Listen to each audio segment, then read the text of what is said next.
Welcome back. Now, the Ministry of Education, Innovation, Youth, Sports, Arts and Culture has recently been in the spotlight following a series of allegations concerning the marking process of the national examinations, as well as reports of a leaked 2025 NSSCAS Biology Paper 3 practical examination.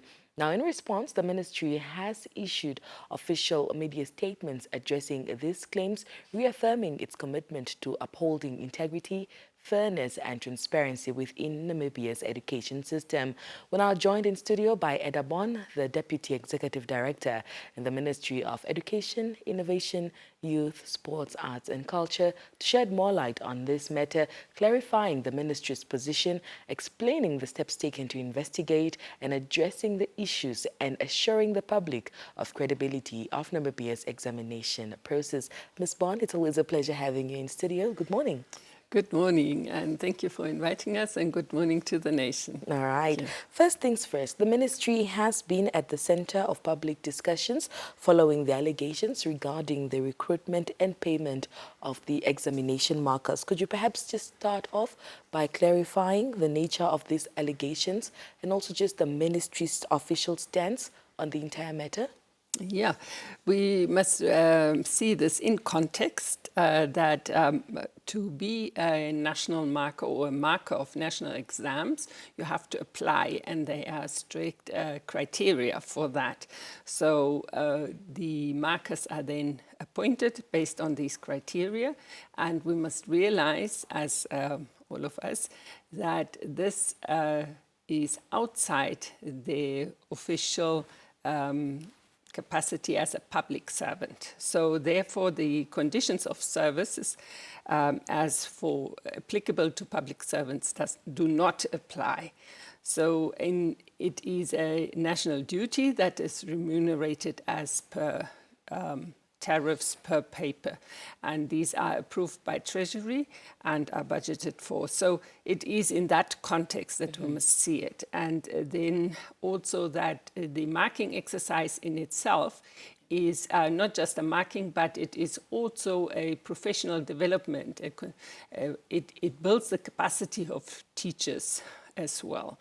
And as a national marker, you also have the duty to plow back to your, community of practice, your fellow teachers in the region. Because you have undergone a training of standardization, and this whole period of training and getting all markers up to the same standard to ensure fairness and consistency takes about 2 to 3 days. And then the marking scheme is also standardized in, taking a cross-section across all centers of, that have written, that means all schools, in order to standardize to see what can be accepted or not. Yeah. As answers. So then in addition to whether they are, overworking themselves or rushing through the exercise, there are also strict rules in terms of, yes, it opens the venue in the mornings at 8 and at 7 and closes at 8, but markers are obliged to take breaks, mid-morning, lunch, afternoon, and then, of course, close of the day. And then throughout the process, they are strictly monitored, and we must realize that there is a daily program also, whereas also over the 7 to 10 days or whatever the case might be, there's also strict program. So it is well controlled, and then in addition to after capacitating them on the marking exercise, they are also consistent moderations in 2 layers. First, it is a team leader, and then it is the chief marker who also controls all the team leaders and individual markers as well.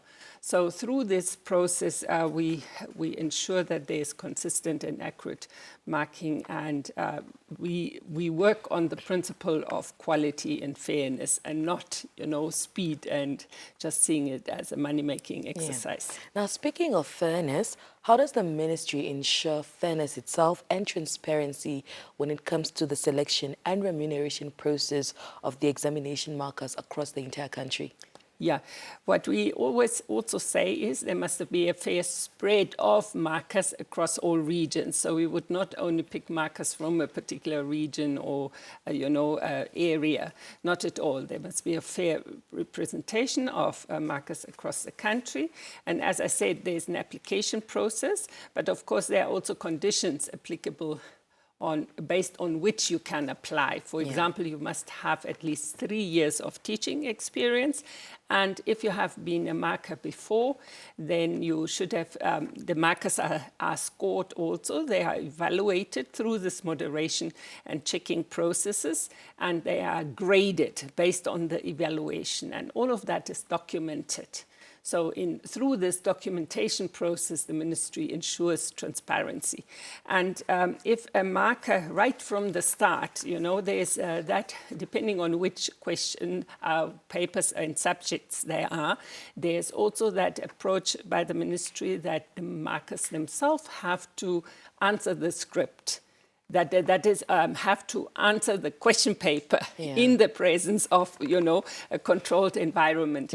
And based on their own scores, one can see already their capacity. And then in the first round of standardization, if then a marker cannot live up to the required standard, then of course they are excused from the process, so they would not continue. So it is that quality control and then they are also graded in every session, again, for future ventures.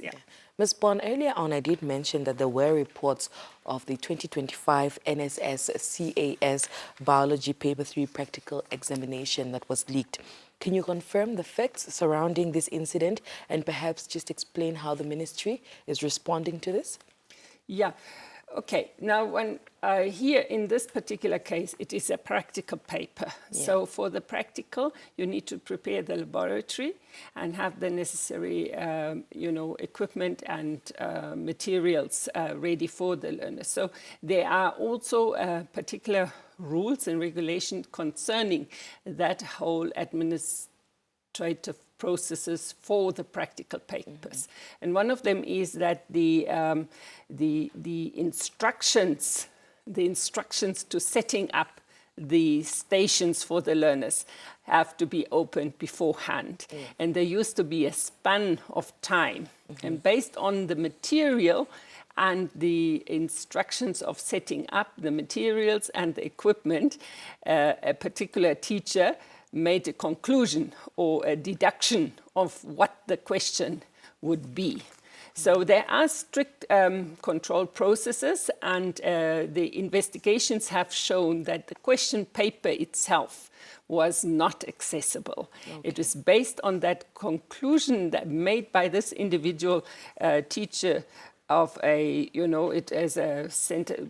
The teacher is known, the center is known, the investigation has advanced, and we can assure the nation that it is not a leakage, it was a sharing of that scope, which was based on the deductions made by this teacher, but the question paper itself remained in its integrity until the appropriate time. It was not opened beforehand, and that was investigated already, and it is important to see this is not a leakage in this context, but a malpractice. It was once the examination process has started, and it's from sharing the details on what has to be purchased until, opening the instructions and the actual exams. Once this process has started, nobody is allowed involved in that to talk about that because it has started. And that is where the ministry will, of course, tighten up and reduce the time frame in order to protect the integrity of the paper. Seeing that all those incidences have already happened, talk to us about the future plans. How does the ministry work with the regional education offices and also just the schools to prevent, some of these occurrences, whether alleged irregularities or perhaps examination leakages in the future? Yeah, what we have already, I mean, these are also under strict supervision and scrutiny of our quality assurer, Cambridge Education International already.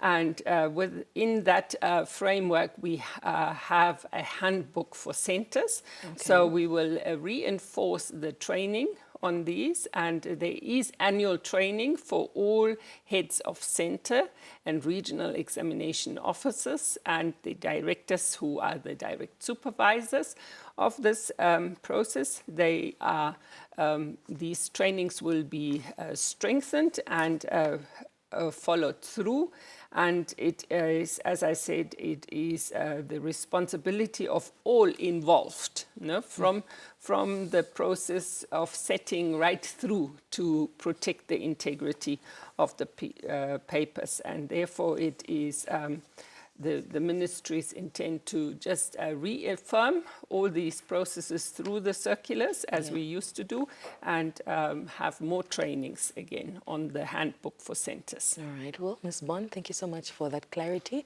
and thank you so much for joining us on Good Morning Namibia this morning. Thank you for having me. All right.